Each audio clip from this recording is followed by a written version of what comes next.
as reviewed in Fisher IV and published in 2006.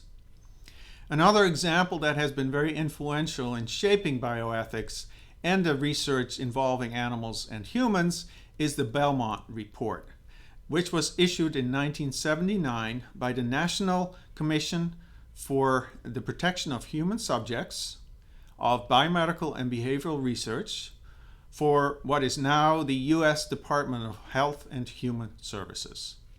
The Commission recognized three primary principles underlying ethical research using human beings.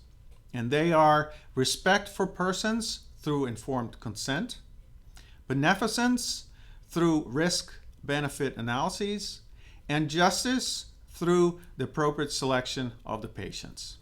Now, I believe that these three principles are very applicable to animal research as well in the following way. We show respect for the animals through appropriate care and housing of the animals. We show beneficence through an evaluation of the appropriateness of the research and minimizing pain and distress for the animals. And we show justice through a requirement to evaluate whether other methods are available to replace the use of the animals.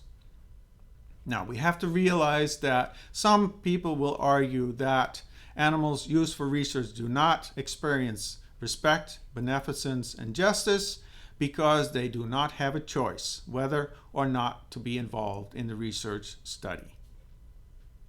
Now, I am very thankful for those organizations, such as the Nuremberg Tribunal, the commission that issued the Belmont report, the whistleblowers who brought forth the forced sterilization programs in California and other U.S. states, and who blew the whistle on the Tuskegee study using African American men to see what untreated syphilis does to people. And human rights and animal rights groups for their constructive contributions to the practice of using animals, and yes, humans, in research.